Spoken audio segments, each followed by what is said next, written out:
bienvenidos a Apuntes Feng Shui, un podcast para los amantes del Feng Shui. Nos gustaría que descubrieras con nosotras que el auténtico Feng Shui va más allá de mover los muebles de sitio o de cambiar el color de las paredes. Su objetivo final es ayudarte a cambiar tú mismo, tu interior, para ayudarte a ser más feliz y ayudar a todos los que te rodean. Me acompaña Chusa Dueña, más de 3 décadas dedicada profesionalmente al Feng Shui a través de su consultoría Kinergy.es. Y Cruz Gabaldón, escritora, además de ingeniera y emprendedora digital. Incorpora el Feng Shui en su vida y en un montón de pequeñas cosas que le ayudan en el día a día. En esta aventura de podcast te daremos consejos y tips prácticos, cambios que podrás incorporar desde hoy mismo a tu vida. De modo que piensa en nosotras como tus entrenadoras, porque si consigues ejercitar tus ojos en el Feng Shui, apreciarás el mundo con una nueva perspectiva. De modo que ahora solo relájate, disfruta y entrena tu mirada.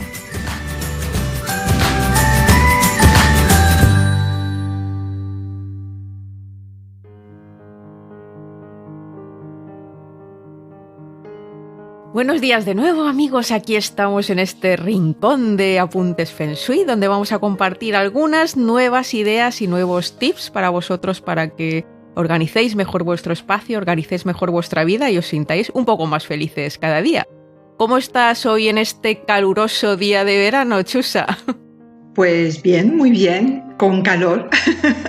Todo lo que os estamos compartiendo, todo lo que estáis aprendiendo sobre Feng Shui, que esperamos que os gusten. No olvidéis de decirnos cositas por las redes sociales y darnos vuestra opinión. Los amigos que estáis en España, que estáis en Estados Unidos, en Latinoamérica, bueno, y en el resto de Europa, pues muchas gracias a todos por escucharnos. Y vamos a empezar hoy con un tema pues muy interesante, que es el de los elementos decorativos. Es un elemento por el que también hay muchas consultas y muchas dudas, el cómo, dónde, de qué manera pueden influir los objetos de arte, objetos decorativos que tenemos en nuestra casa, en nuestro espacio, pues en el Feng Shui general del lugar.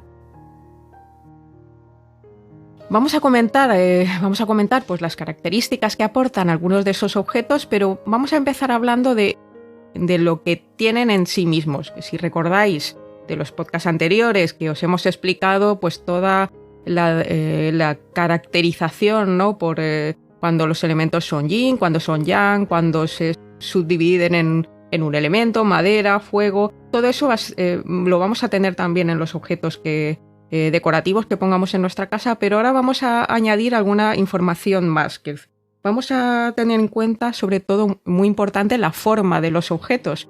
Y sobre esto, pues seguramente, si has leído algo de Feng Shui, habrás leído, se habla a veces de las flechas envenenadas, ¿no? Todo esto tiene que ver con la forma de algunos objetos y el hecho de que tengan aristas, formas punzantes. Esto me gustaría que lo explicáramos un poquito, Chusa, porque yo creo que es importante. El tema de la forma de los objetos, qué es lo que tenemos que evitar y qué es lo que tenemos que tener en cuenta cuando colocamos algún objeto decorativo en nuestras estancias, ¿no? Puede ser en casa, en oficina. Sí, como veis, la escuela de la forma habla justamente de la forma. Entonces, lo primero que tenemos que ver en un objeto es su propia forma para ver a qué elemento correspondería. Cada elemento del Feng Shui tiene una forma, digamos, asociada. Por ejemplo, vamos, si queréis, a repasar un poquito a cada una, ¿no? Y así vamos comparando con objetos que sean fáciles de reconocer para que os hagáis una idea. Por ejemplo, el fuego. El fuego, su forma es hacia arriba y que acabe en punta, como si fuera una pirámide. Entonces, todo lo que tenga esa forma, que haga esa forma piramidal, que sube hacia arriba y acaba en punta o casi en punta, lo vamos a asociar al elemento fuego. Pero también vamos a asociar algo que tenga su color. Pues todo lo que son los rojos, los burdeos, los granates, los rosas, también van a asociarse con el elemento fuego. Luego, por ejemplo, cualquier luz, si da luz, va a asociarse también con el elemento fuego. Entonces, una lámpara ya de por sí lo vamos a considerar como que es fuego. Luego veremos de qué color es, el calor, etc. Esto, digamos, es lo más básico, pero es lo primero que tenemos que ver, ¿no? Entonces, por ejemplo, un sofá que no tiene una forma de pirámide ni nada, pero que fuera rojo, también lo consideraríamos porque, como es muy grande, pues que tiene una huella de fuego importante, ¿eh?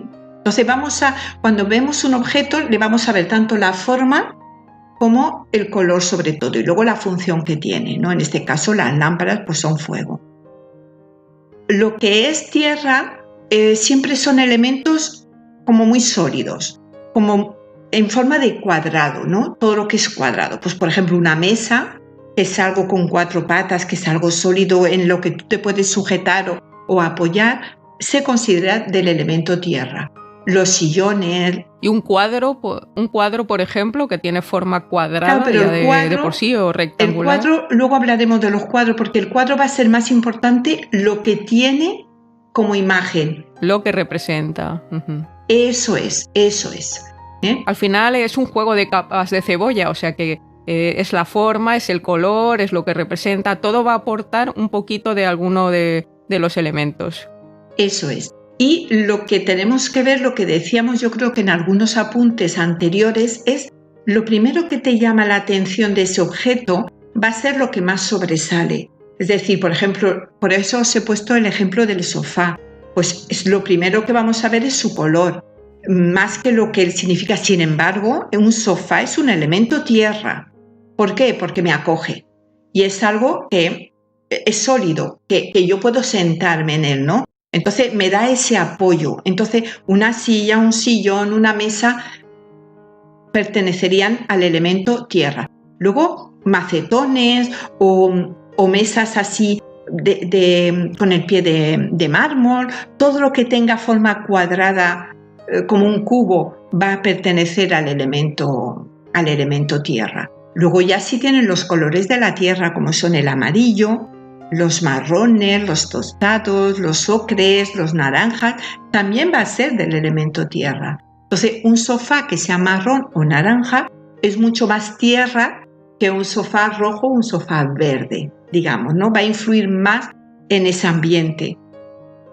Si miramos el elemento metal, va a ser todo lo que es metal, por supuesto, todo lo que sea pues, de inoxidable, de aluminio, de hierro, forja, etc.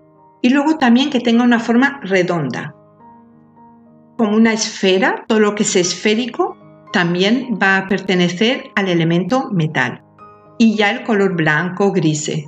Superficies pulidas, sobre todo, ¿no? Eso. Pero más que pulidas, que sean de metal o de cristal, ¿eh? El cristal también se asocia con el elemento metal.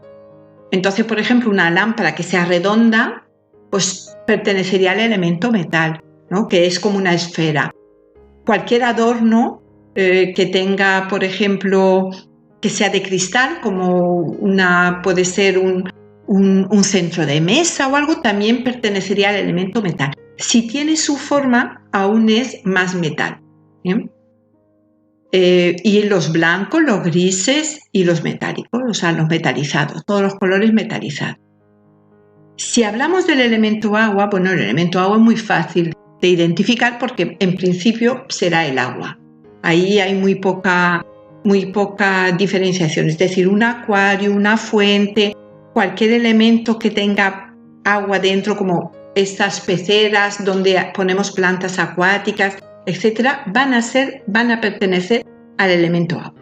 Pero también aquí hay que diferenciar todo lo que tenga forma ondulada. Por ejemplo, una cortina que tiene muchos pliegues, muchas ondulaciones, van a tener una huella del elemento agua. Cojines, por ejemplo, que tengan volantes, va a tener esa parte del elemento agua, ¿no? Si estuviéramos hablando de cocina, diríamos que tendrían un aroma, ¿no?, a agua. Sí, eso es, tiene una huella de agua. Entonces hay muchas veces que aunque el color, por ejemplo, puedo tener un cojín, no sé, blanco, pero tiene volantes, tiene todo de volantes que hubo una temporada que se pusieron de moda, como que tenían como la superficie muy ondulada, ¿no? Ujú. Pues eso pertenecen al elemento agua a pesar del color blanco, por ejemplo, que sería metal. Claro, también si se asocia con el color del elemento agua, que son los negros, los azules, sobre todo los más oscuros, pues todavía tiene más fuerza de agua. Entonces hay veces que, por ejemplo, un elemento decorativo encima de la mesa, como un centro de mesa, en cristal azul y con los bordes como ondulados, eso representa mucho el agua porque el cristal, que es metal, va a nutrir esa forma de agua y ese color de agua. Entonces a veces cuando necesitamos poner un elemento de agua pero no podemos poner agua por la razón que sea, pues utilizamos esos tipos de elementos decorativos de cristal azul. Uh-huh. Volvemos a conectar con lo que ya os explicamos en el podcast sobre los elementos de los ciclos de nutrición. Como veis, todo está relacionado, o sea, todo lo que ya hemos visto en los podcasts anteriores lo vamos a ir utilizando conforme vayamos evolucionando con otros temas, ¿no?, que tienen que ver con el Feng Shui, porque es la base de todo. Sí, porque ya veréis cómo intentamos aquí en estos apuntes que sea lo más fácil posible para que vosotros podáis, lo que decíamos, entrenar esos ojos Feng Shui poco a poco, porque luego es más complejo, no hay, como decíamos, un elemento no pertenece a un elemento solo, sino que hay que tener en cuenta muchísimas cosas, ¿no? Pero bueno, ya os digo, lo primero que llama la atención es lo que más fuerte, la impresión más fuerte que da. Ya nos queda el elemento madera, que es todas las cosas, bueno, primero todo lo que sea de madera va a pertenecer al elemento madera, una estantería, un mueble, etc. Pero los que tienen una forma hacia arriba, todavía más. Por ejemplo, una estantería de madera es un elemento de madera contundente. Una cortina también sería un elemento madera. Luego, como hemos dicho antes, pues si tiene muchas ondulaciones, pues tiene algo de agua, ¿no? ¿Por qué? Porque sube hacia arriba. Plantas que suben hacia arriba, que crecen, también van a ser del elemento madera. Y luego, todo lo que tenga movimiento va a pertenecer al elemento madera. Por ejemplo, un ventilador. Un ventilador porque la madera representa el movimiento. Sí, estas quizás sea el tipo de elementos que más difícil les resulta a algunas personas asociar, ¿no? Esa característica de movimiento asociada a la madera, que quizás no se ve tan evidente, ¿no? Sencillamente por el nombre. Claro, porque la madera solo es su denominación, pero lo que representa es movimiento, algo que crece, que sube hacia arriba, que se mueve, que está en continuo, digamos, cambio y movimiento. Entonces eso es la madera y eso hay que tenerlo en cuenta. Sin embargo, un motor sería más fuego. Y todos los elementos móviles, pues colgantes móviles, estas cositas que se cuelgan y tienen conchitas y hacen soniditos cuando las mueve el aire, todo eso tiene una característica de madera, sencillamente por el movimiento. Tendrían una característica de madera por su propio movimiento. Ahora, será más fuerte o más débil, depende del movimiento que tengan. Por ejemplo, si tú pones un molinillo de viento en la ventana, en la parte exterior, va a moverse y va a crear un movimiento de madera, digamos, una tendencia de madera más potente que si lo pones dentro de casa, que solo se va a mover poquito, solo cuando abres la ventana o cuando haya un poco de corriente de aire. Entonces, todo eso es lo que tenemos que ver. Y luego el color. Puede que haya algo que no sea de madera, pero que sea en verde, porque el color de la madera es el verde, todos los tonos del verde. Entonces, si tenemos un sofá, otra vez con el sofá, porque es un elemento muy contundente del salón, y lo tenemos verde, pues también está influyendo en ese espacio con una tendencia de madera. Y luego lo que hablaba un poco al principio, esos objetos con formas más puntiagudas, con formas con aristas, que es algo con lo que también hay que tener un poquito de delicadeza, ¿no? Un poquito de cuidado con dónde se colocan o sí, incluso evitarlos. Para el Feng Shui, las puntas todos son flechas envenenadas. ¿Por qué? Porque se dirigen hacia una determinada dirección, y si esa dirección coincide con alguien que se sienta ahí habitualmente, por ejemplo, pues encima de un sofá o de una silla que alguien se sienta a comer, o por ejemplo esas lámparas que están encima de las camas y que tienen puntas, esos plafones que acaban con una punta, si esa punta se dirige hacia una parte del cuerpo de una persona en la que va a estar cierto tiempo, un tiempo más o menos largo, le va a influir. Es decir, es una flecha envenenada porque va a crear una distorsión en su campo energético. Y eso también son los muebles, no solo las lámparas o cualquier elemento decorativo. Van a ser los muebles con puntas pues, en ángulo recto, que no les gusta nada al Feng Shui, o también pilares. Hay veces que es un pilar que da justo su esquina, ¿no? El ángulo esquinado. Sí. Su ángulo se dirige justo hacia alguien que está sentado ahí. Imaginaos en una silla de escritorio donde se pasa horas trabajando o estudiando, ¿no? O en la cama. Entonces la parte en la que se dirige, la parte del cuerpo en la que tiene esa digamos, tendencia continua, normalmente esas personas acusan algún tipo de malestar. Hay o dolor de espalda o de piernas, si se dirige a las piernas o etcétera, ¿no? Hay algo que además le va a generar incomodidad en esa posición, y no va a saber muy bien qué es. Sí.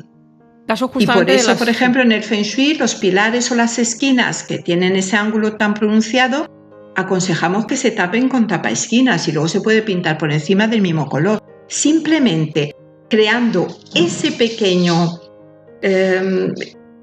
digamos, esa pequeña actuación, ¿no? Sí, ya es como que ya no es tan contundente, ya no es igual. Sería como quitarle el filo a un cuchillo, ¿no? Que no es lo mismo que esté afilado que esté romo. Que decir, a un romo puede no es lo óptimo. Yo encuentro esto sobre todo en lámparas. Hay lámparas muy, muy bonitas, con un estilismo muy moderno, muy, muy bonito, pero que tienen muchas puntas que se dirigen hacia, pues cuando hacen como pétalos, pero que acaban en punta. Entonces, claro, eso es difícil de controlar porque en una habitación, si hay varias, toda la habitación, digamos, está como dañada, ¿no? Energéticamente. Entonces, hay que tenerlo en cuenta. O elementos decorativos que dirigen esas puntas hacia el sofá, por ejemplo. Y luego elementos que son punzantes ya de por sí, o sea, por su propia forma. Pues las típicas flechas, souvenirs que se pueden tener a lo mejor de viajes, o de elementos de coleccionismo que ya hablamos en uno de los primeros podcasts, pues que pueden representar armas, cuchillos, flechas y objetos muy, muy puntiagudos, que además tienen una característica quizás de hacer daño. Eso nunca debe de apuntar una a personas. Característica de arma, eso es. Entonces, ahí ya está influyendo en ese espacio como algo o defensivo, que yo ya no me fío de la gente, o agresivo, que yo me defiendo siempre con arma. Yo lo encuentro mucho en las cocinas. Ahora está muy de moda poner un taco de cuchillos encima del banco de la cocina. Y claro, los cuchillos están a la vista continuamente. O como esas barras magnéticas donde se ponen los cuchillos, las tijeras, etc. A ver, a menos que seas un cocinero profesional que lo tienes que tener a mano continuamente porque estás trabajando mucho, lo normal es guardar cuchillos y tijeras dentro de un cajón o de un armario. No tenerlo a la vista porque crea agresividad. Sí. Fuera de la vista, sí. Esa es una máxima. Otra cosa también importante a tener en cuenta y que nos puede ayudar a configurar ese estado de armonía en nuestro espacio es que hay algunos objetos, hay algunos elementos decorativos que tienen la característica de aumentar o mejorar la calidad de la energía, mejorar el chi, y eso también me parece muy interesante. Además, algunos se venden quizás sin muchas explicaciones. Chusa, cuéntale a la gente que nos escucha qué elementos pueden tener esa función en nuestra casa. ¿Qué cosas hacen que el chi se mueva de la forma armónica, de forma correcta en nuestro espacio? Sí, hay algunos elementos que mueven el chi y lo mueven de forma armónica, como bien has dicho, y que se pueden utilizar siempre, en cualquier lugar, con unas pequeñas características. Uno de los elementos más fáciles para utilizar y que armonizan un espacio es la bola de Feng Shui.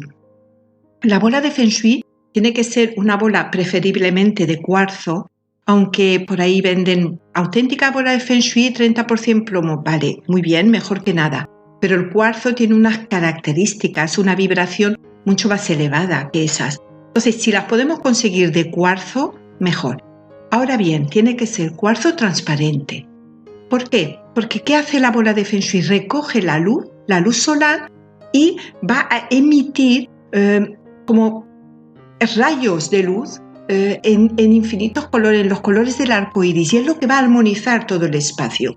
Por eso una de las características es que tiene que estar colocada en un sitio donde le dé la luz directa. No hace falta que le dé el sol directamente, pero sí la luz. Entonces, la luz natural que puede estar entrando por una ventana, Eso es. Entonces, en un cuarto de baño que no tiene ventana, no hace ningún efecto. O sea, en un pasillo oscuro donde no hay luz natural, no hace ningún efecto. Pero lo podemos poner, por ejemplo, colgado, esa bolita la colgamos de la barra de la cortina del dormitorio, pues va a armonizar ese espacio, o del salón, o de cualquier lugar donde entre directamente la luz solar. Esta bola, os pondremos un ejemplo si estáis escuchándonos vía YouTube, estaréis viendo ahora mismo un ejemplo en la pantalla. Son estas bolas de cristal facetadas, o sea que tienen muchos laditos pequeñitos, no es pulida, sino que tiene como muchas caritas. No sé si me estoy explicando, pero lo podéis ver tanto en el vídeo como en el blog, si entráis, si tenéis alguna duda de lo que estamos hablando. Intentar, como dice Chusa, que sea de muy buena calidad, o sea, que sea de la mejor calidad posible, que sea muy limpia, muy transparente, que no tenga que no tenga defectos en el cristal. Si no recuerdo mal, eso tampoco era lo más adecuado, y que reciba luz, es muy importante. Eso es. Y allí donde ¿hay algún otro? Sí, ahí donde la coloquemos va a hacer un efecto beneficioso, sin nada más. Es decir, da igual donde la coloquéis, con esas pequeñas características. Otra cosa que también... No la coloques igual sobre tu cabeza, donde vayas a estar tú, justo sobre tu cabeza, no. No por si cae. Que no se nos rompa, no por si cae, efectivamente, no encima de la cabeza de nadie. Sentido común, por favor. Sí. Pero normalmente se suele colgar pues de la barra de la cortina, o cerca del techo mismo de la pared, cerca de una ventana o de un punto de luz, o sea, de una claraboya, etcétera, o sea, para que influya a todo el espacio. ¿Algún otro elemento con esa característica? ¿Algún otro objeto? Otro elemento, por ejemplo, que siempre es muy armonizador, que va a influir positivamente en un espacio, son las plantas vivas. Por ejemplo, un ramo de flores vivo va a aportar una energía de vida. Eso sí, hay que tener cuidado de que estén en condiciones. Una vez que empiecen a marchitarse las flores, hay que eliminarlas. Pero una planta viva también. No estoy diciendo poner una selva, aunque a mí me gustan mucho las habitaciones con muchas plantas, pero pues, si hay muchísimas plantas, eso hay mucho elemento madera, entonces hay que controlar bien si es favorable o no. Pero poner plantas vivas, en principio, es bueno. En un dormitorio tampoco poner muchas, por lo del oxígeno y eso.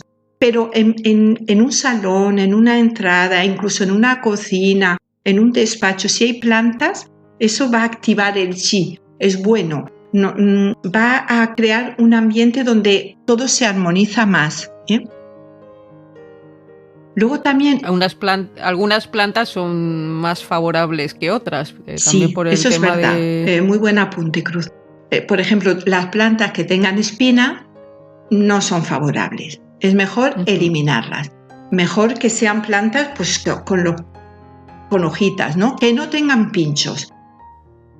Hay una excepción que es el aloe vera. El aloe vera, por sus características y su propia vibración, podemos tener, aunque tenga pinchitos, no influye tanto como otras. Hay por ahí información de que los cactus son buenos para recoger las radiaciones y todo eso. Pues en lugar de un cactus que os va a traer pues como más conflicto de agresividad o de un poco de alejamiento de los demás, yo os aconsejo utilizar la calanchoe. La calanchoe es una planta muy sencilla de mantener, es bonita porque tiene flores de hay de diferentes colores, y ponerla cerca de un ordenador, si hay luz natural, claro, que puedan vivir, va a ayudar a esas radiaciones a que se minimicen, ¿eh? Entonces es una planta que podemos utilizar. Buscaremos el nombre científico porque a veces dependiendo del país, los nombres de las plantas cambian y una imagen, y os lo compartiremos también en el blog y en la red social para que sepáis a qué planta nos referimos. Sí. Otra cosa que también es muy habitual, Chusa, es el uso de símbolos, símbolos sagrados o símbolos talismánicos. He visto algunas casas y algunos espacios que de hecho están a veces incluso un poco sobrecargados, ¿no?, de este tipo de símbolos. ¿Qué características tienen este tipo de objetos? ¿Es conveniente o no conveniente para utilizarlos en nuestro espacio? ¿Qué opinas sobre ello? Sí, la verdad es que se han utilizado siempre los símbolos de protección o para favorecer la prosperidad o el bienestar o la salud desde tiempos muy antiguos. Entonces sí que son favorables, pero yo incidiría en algunas cosas. Primero, tienen que ser símbolos que realmente tú creas en ellos. No vale poner cualquier símbolo porque esté de moda, porque tú no le das esa implicación que tiene de protección. Y luego, que tampoco hayan, por ejemplo, en la entrada, 10 símbolos y cada uno diferente, porque ahí no deja espacio para que entre más energía. Elegir un protector que os guste. Yo suelo aconsejar uno que es neutro, que no tiene una implicación religiosa y que sí influye muy bien, que es la imagen de la flor de la vida. La flor de la vida, por su característica, donde lo pongas armoniza. Entonces lo podemos poner sin tener ninguna implicación ni religiosa ni de ningún otro aspecto. Por si alguien no quiere poner, pues no, yo que sé, una virgen, un santo, un símbolo en su entrada y que todo el mundo lo pueda ver.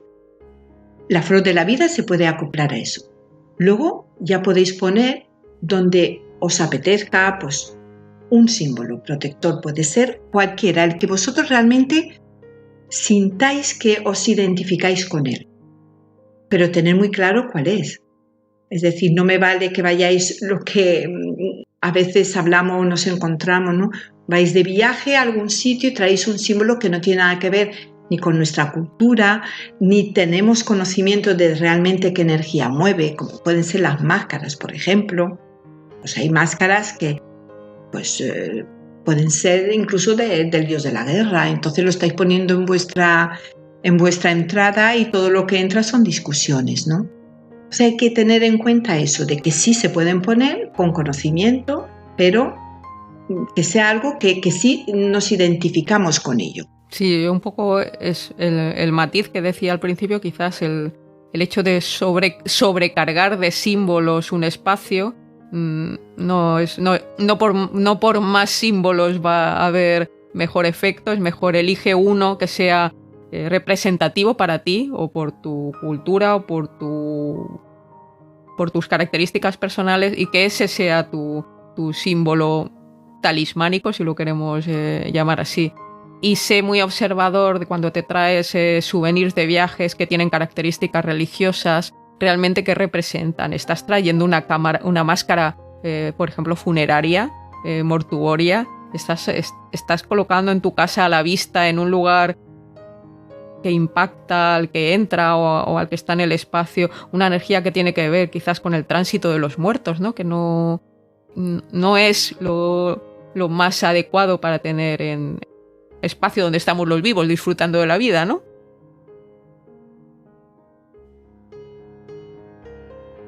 Vamos a recorrer ahora un poco algunos de los elementos más importantes, o sea, más habituales en nuestras casas y en nuestros en nuestros lugares de trabajo y vamos a comentar algunas características que no hay que perder de vista cuando los coloquemos en el espacio. En primer lugar, vamos a hablar de los cuadros, cuadros y esculturas, quiero decir que es como el elemento artístico por excelencia. ¿Qué consideraciones hay que tener a la hora de colocar cuadros o esculturas o imágenes en nuestro espacio, Chusa?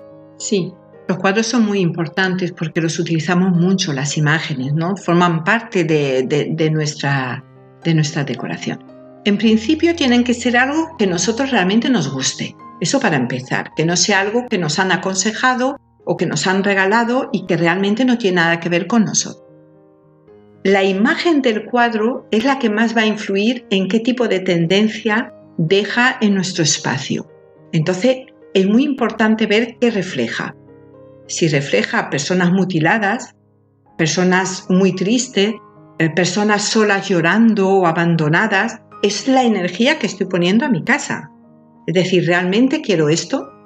Si hay cuadros, por ejemplo, que son trozos como pequeños trozos de la anatomía humana, unos labios, o sea, no tienen por qué ser ni feo ni deformado, sino un labio, unos ojos, un brazo y todo como partido, ¿no?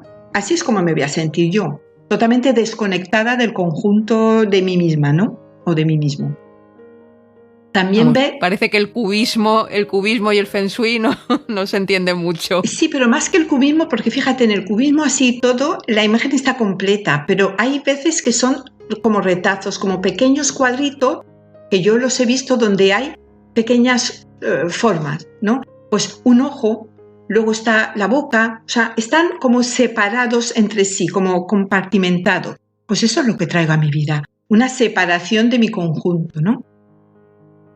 Otra cosa que tengo que tener en cuenta también, si son imágenes donde aparecen personas solas, pues, por ejemplo, de un cantante, de un actor, tal, esa soledad también la voy a traer en mi vida. Mejor que sean un conjunto de personas, ¿no? Como las meriendas de Renoir o algo así.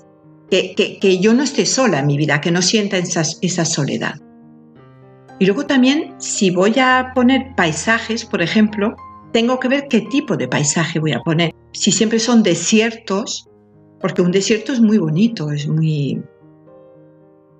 A ver, artísticamente es muy bonito. Visualmente es muy bonito. Tiene una estética chula. Una sí. cosa es tener un desierto donde juego con las tonalidades de los ocres y de los rojos y otra cosa es que todas mis imágenes sean de desierto o de montañas peladas. Que haya vida, que esas imágenes refleje que están vivas, ¿no? Sobre todo, ¿no? Yo siempre aconsejo a las personas de poner... Y las imágenes estas de batallas de barcos, nada. Sobre todo, nada. Y sobre todo si es un barco en un mar embravecido, con tormenta. Bueno, eso es lo que traigo a mi vida. Si son, por ejemplo, yo siempre aconsejo que si hay un mar, que sea un mar que tenga movimiento, pero que sea agradable su movimiento. Y si hay barco, que sea más de uno. Un barco solo da como mucha soledad. Siempre da una tendencia de soledad. Entonces que haya varios barquitos, aunque estén más a lo lejos. Y por supuesto un barco parado en la arena y que solo haya un barco o dos parados en la arena. O sea, como eso no es favorable para el Feng Shui. Tienen que estar navegando. Tienen que estar navegando. Y esos cuadros que se estilan mucho también en decoración, que son como láminas con un mensaje, ¿no? Una frase motivadora, por así decirlo. Sí, una frase... están bien, pero tiene que ser una frase motivadora que sea primero en afirmativo, no algo que deseo. Ojalá algún día yo... No, tengo el amor en mi vida, no ojalá lo encuentre, porque ojalá lo encuentre siempre es ojalá lo encuentre. Y ahí estoy toda la vida. Y luego que sean frases realmente positivas, no que tengan referencia a algo, pues a veces una letra de canción que es muy triste y ponen un trocito o un poema que es un trozo que será muy bonito, pero es muy triste, pues eso lo estoy poniendo en mi vida. Entonces que sea algo, por lo menos que a mí me eleve de alguna forma, ¿no?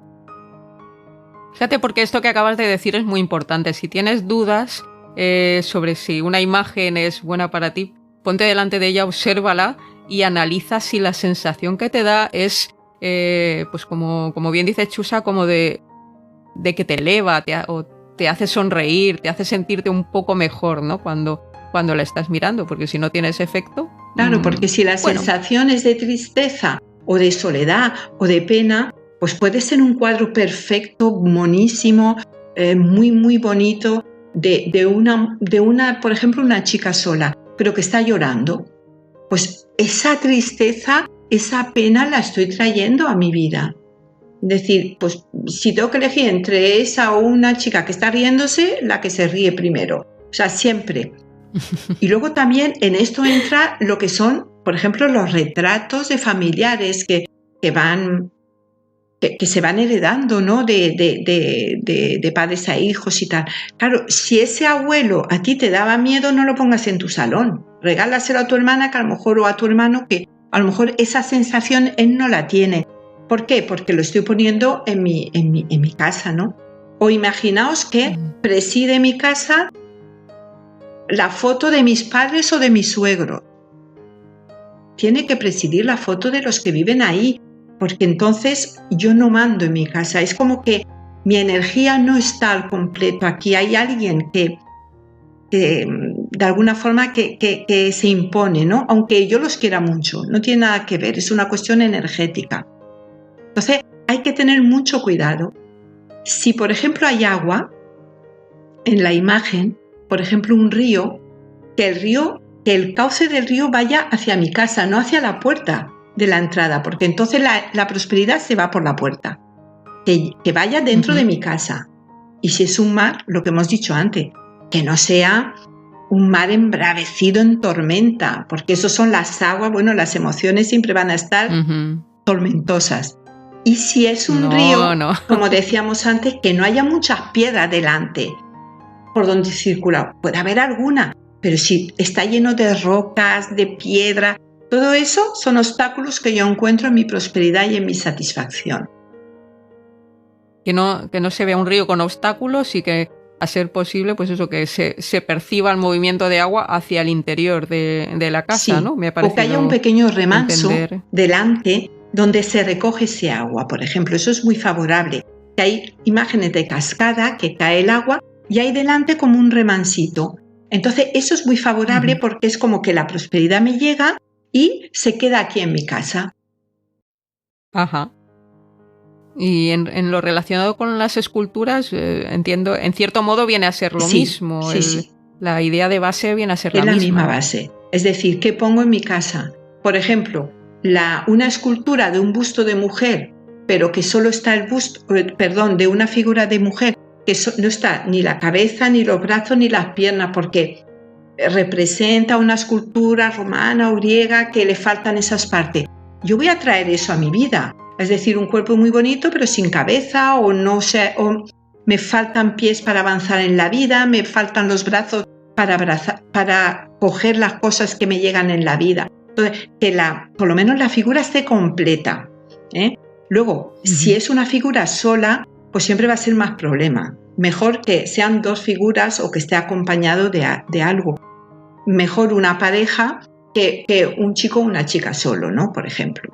Y luego también a ver qué representa. Si representa, no sé, ¿cómo os diría? Pues la cabeza de un demonio con cuernos y garras porque es muy, muy artística y tal, pues eso es lo que traigo a mi vida. Mejor algo armónico, algo que sea agradable de ver, que dé una impresión agradable.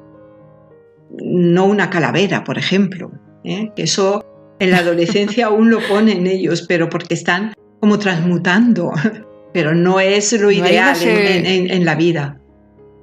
¿Sabes que hay personas que les gusta mucho el tipo de estética que yo la llamo gótica, supongo que tiene otros nombres, ¿no? Ese tipo de estética gótica que quizás es más oscura, más asociada pues a las calaveras, a lo... Claro. Es como que tiene más conexión casi con la muerte, ¿no? Con los símbolos y con la tristeza, de la muerte. No suelen ir nunca... ¿Veis una foto? Pues algunas son muy estéticas, son muy bonitas, pero claro, siempre reflejan eso, la muerte, la tristeza, la melancolía. Entonces yo puedo tener algún elemento, si me quiero vestir o algo, en algún rincón de mi casa, pero no llenar mi casa de esos elementos, porque eso es realmente cómo va a ser mi vida. La voy a llenar de tristeza, me va a ser difícil de seguir como avanzando y creciendo y evolucionando, ¿no? Entonces tengo que ver muy bien qué es lo que pongo, y sobre todo en la entrada. La entrada es importantísima. Entonces, si pongo una calavera en la entrada, ya estoy diciendo qué tipo de energía quiero que entre en mi casa. En la entrada, pues cosas muy bonitas, agradables, llenas de vida, para decir, a esta casa todo lo que entra es alegre, está vivo y es bonito, ¿no? Un poco esa es la idea. Ahí antes lo has comentado un poco de paso cuando hablabas de los elementos que representan el agua, pero en Feng Shui se utiliza mucho el agua, se utilizan las fuentes, se pueden utilizar acuarios. Es un tipo de elemento que se puede recomendar en algunas actuaciones y que es un elemento muy presente además por lo menos en la decoración china, ¿no? La decoración original.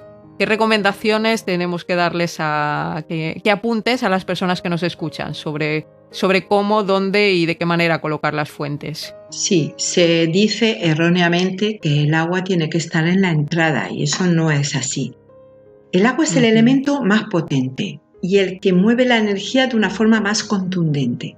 Entonces yo no aconsejo poner agua si un experto no te dice que lo puedes poner.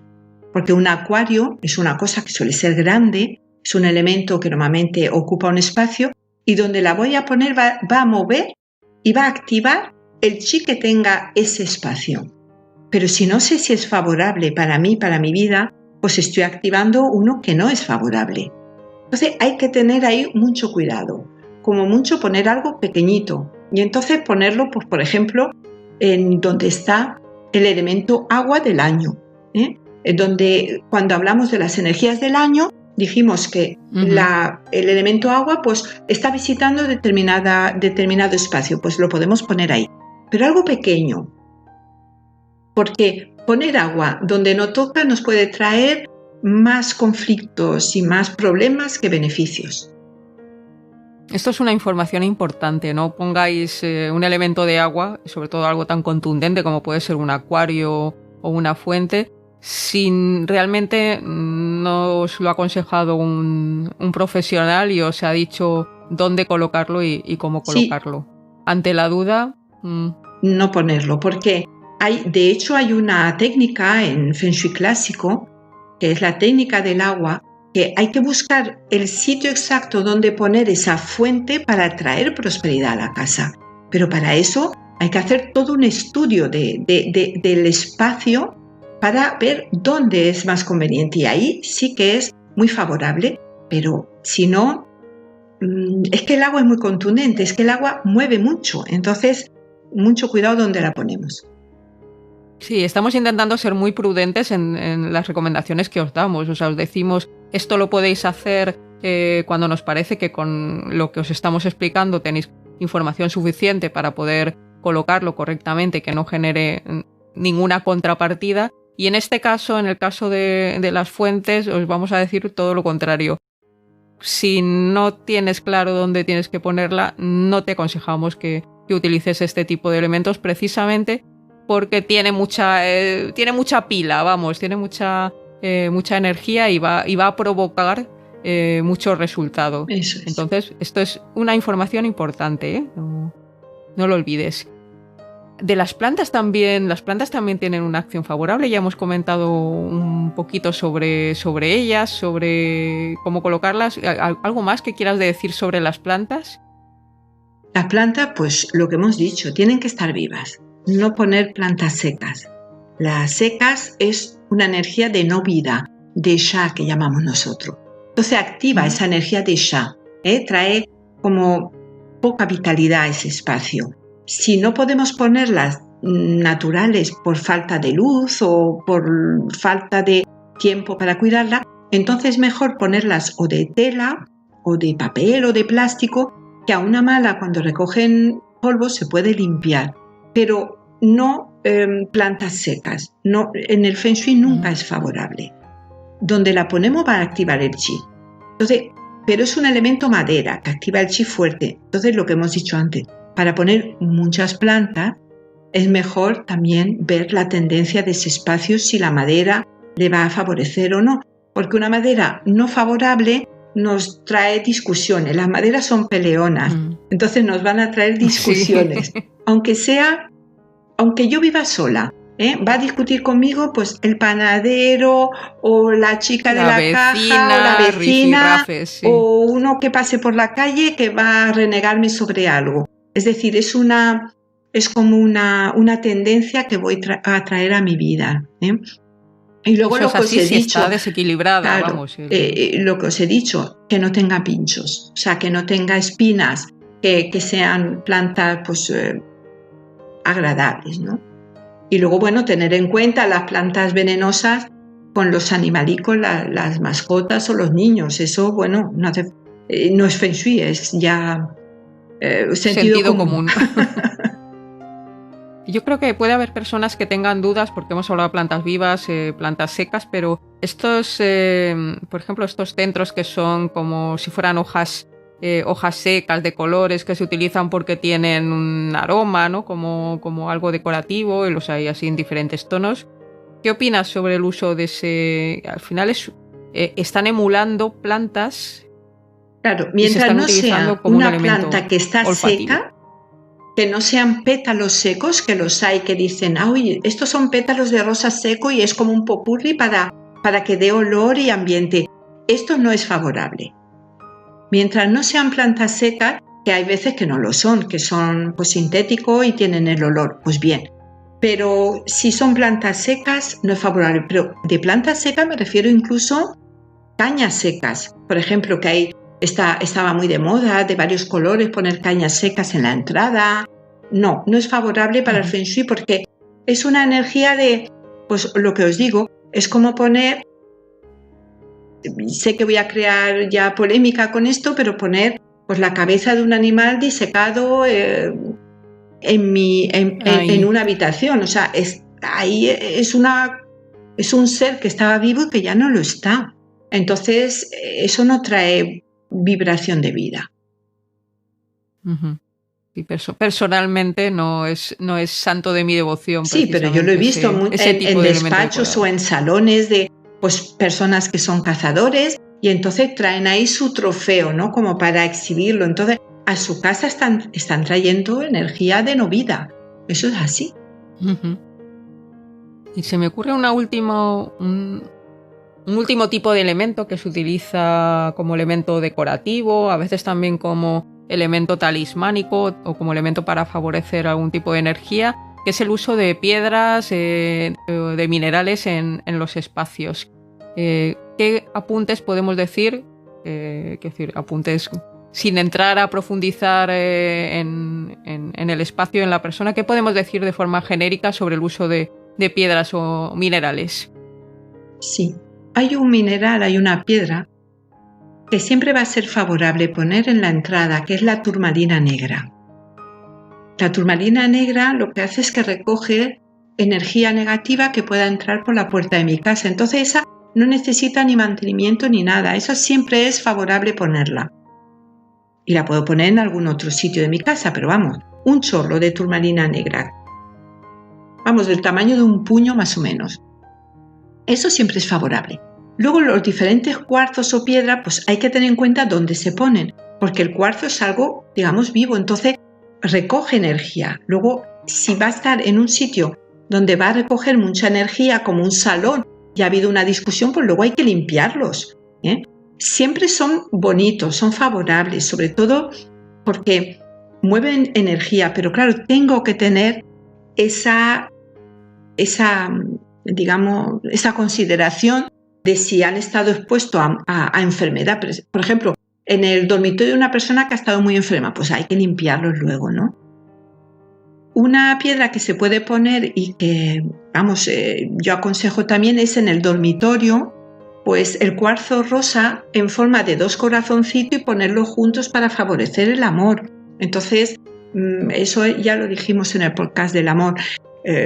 Donde hablamos. En el podcast del amor tenéis más información sobre ese tema, sí. Pero en general tampoco yo aconsejo llenar la casa de cuarzos toda. Por ejemplo, un salón lleno de cuarzos, porque va a mover un tipo de energía y voy a tener que estar limpiando esos cuarzos y no siempre lo hacemos de forma adecuada, ¿no? Yo es lo único que os puedo decir. Bueno, que sepáis que si tenéis minerales y sois aficionados al uso de minerales, tenéis que conocer también la forma correcta de mantenerlos correctamente, limpiarlos, como ha dicho Chusa, periódicamente y que para que siempre estén en su mejor situación, ¿no? En su mejor posición. Pero también hay otro tipo de piedras que la gente, pues hay gente que a lo mejor recoge cantos rodados de playas o lugares en los que han estado, o fósiles que se encuentran cuando caminan por el campo. ¿Qué opinas de ese tipo de elementos? Sí. Recoger una piedra de un lugar que a mí me ha gustado mucho es favorable, porque es un trozo de esa piedra que yo traigo a mi vida, ¿no? De ese lugar. Es como traer la vibración de ese lugar. Bueno, tener en cuenta también las recomendaciones. No cojáis de sitio donde no se pueden, donde están protegidos. Eso ya lo sabéis. Pero sí que es verdad, pues... Sí, eso es importante, ¿eh? No se puede coger piedras de lugares arqueológicos, ¿eh? No, ni de sitios Hay sitios donde no permiten recoger piedras y hay que seguir las recomendaciones para proteger ese lugar. Siempre nos podemos traer una foto de ese lugar y ponerla en algún sitio, ¿no? Y va a tener la misma implicación. Entonces sí que es verdad que las piedras de río, las piedras de lugares tienen una energía de ese lugar. De hecho, en muchas iglesias, muchos sitios de poder y traían piedras de determinados lugares para hacer ese edificio por su vibración, por la vibración que tenía, la fuerza que tenía ese lugar. Eso está bien. Ahora, pues también tener en cuenta de no llenar la casa de piedras. Eso es como todo, siempre sentido común. Porque, por ejemplo, si yo soy de un pueblo y no vivo en él y tengo muchos recuerdos bonitos de ese pueblo por mi infancia o por mis padres o porque es algún sitio especial, aunque yo no sea de él, puedo traer un trozo de ese lugar a mi vida y lo puedo poner en un lugar adecuado. Es decir, pues en mi salón o en un sitio en que para mí es especial. Lo que no puedo hacer es traer la media montaña de ese pueblo y ponerla en mi casa, porque entonces no estoy viviendo mi presente. Vivo una fantasía, ¿no? Para que lo entendáis un poquito, ¿no? Y los fósiles las conchas que... Los fósiles realmente hay que tener en cuenta que representan, porque si solo representan la concha no hay ningún problema, pero si están representando un animal muerto, digamos, que se ha fosilizado, estamos otra vez trayendo un tipo de energía muy concreto. Es como las piedras de ámbar. O sea, son muy valoradas, pero si dentro está el animalito, aún ahí para el Feng Shui no son tan favorables.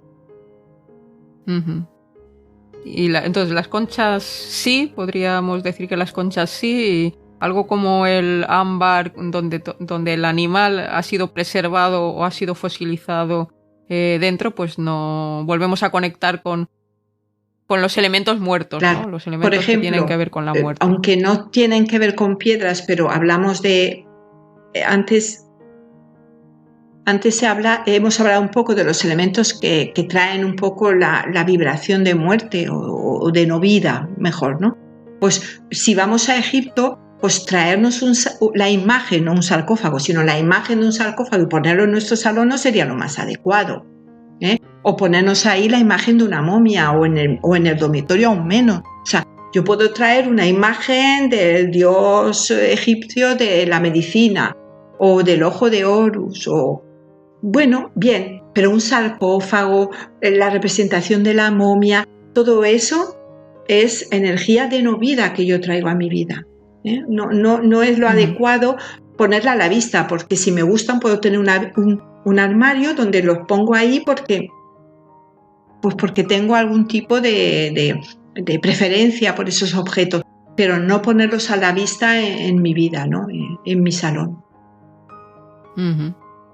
Bueno, pues yo creo que hemos hecho un repaso bastante importante. Hemos hablado de un montón de cosas, tienes un montón de ideas, algunas recomendaciones de cosas que puedes hacer ya en tu casa y otras recomendaciones de cosas que es mejor evitar, por lo menos mientras no tengas suficiente información, suficiente conocimiento o acceso a un profesional que te indique cuál es la mejor forma de utilizar el espacio.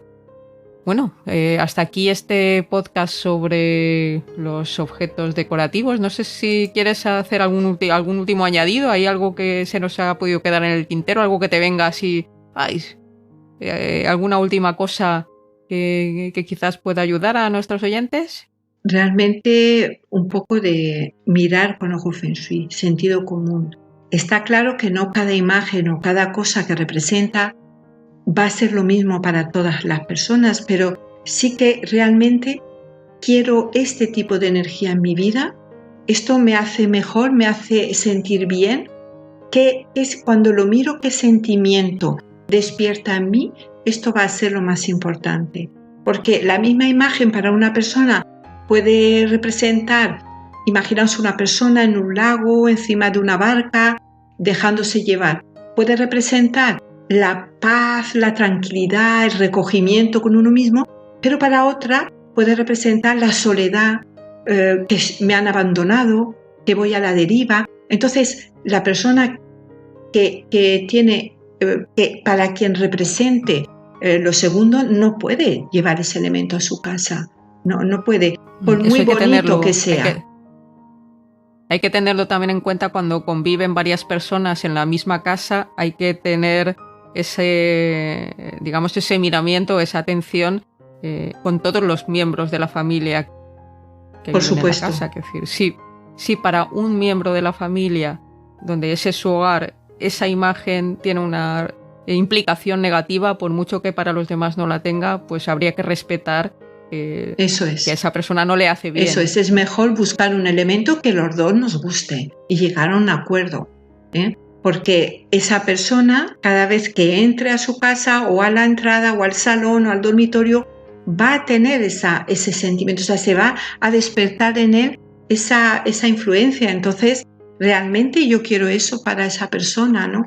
Lo bonito del Feng Shui es que seamos cada día más felices, nosotros y todos los que nos rodean. Eso es un buen Feng Shui. Y todos los que nos rodean.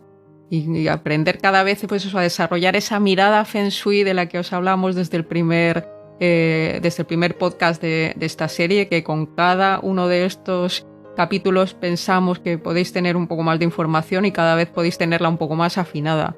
Próximo podcast vamos a hablar del orden, vamos a extendernos un poco más en el tema del orden y el espacio y la relación que tiene con nuestra mente, porque también es uno de los aspectos fundamentales del Feng Shui, y os daremos pues nuevos tips, nuevas herramientas y nuevos apuntes para que podáis seguir en la mejora continua de vuestra vida y en esa búsqueda en la que estamos todos de la felicidad. Muy bien, pues espero que os haya gustado, y si tenéis dudas o algún elemento que no hayamos hablado, pues decirlo por las redes y así pues podemos ir ampliando realmente lo que os interese a vosotros. Un fuerte abrazo a todos. Sí, estamos en apuntesfenshui.com, nos tienes en Instagram, en Facebook, en todas las redes sociales, puedes encontrar este podcast en todas las plataformas de podcasting. Y bueno, y si te gusta, si ves que puede ayudar a alguien, pues no dejes de ponernos tu corazoncito y recomendarnos a quien pueda serle de ayuda. Pues muchísima felicidad, disfrutar en la medida de vuestras posibilidades de este verano tan atípico que estamos viviendo este año 2020. Si no habéis escuchado ya el podcast sobre las influencias del Feng Shui del año 2020, pues es un buen momento para que lo hagas, y a disfrutar del amor y a disfrutar de la vida. Ser felices. Recordad ser felices.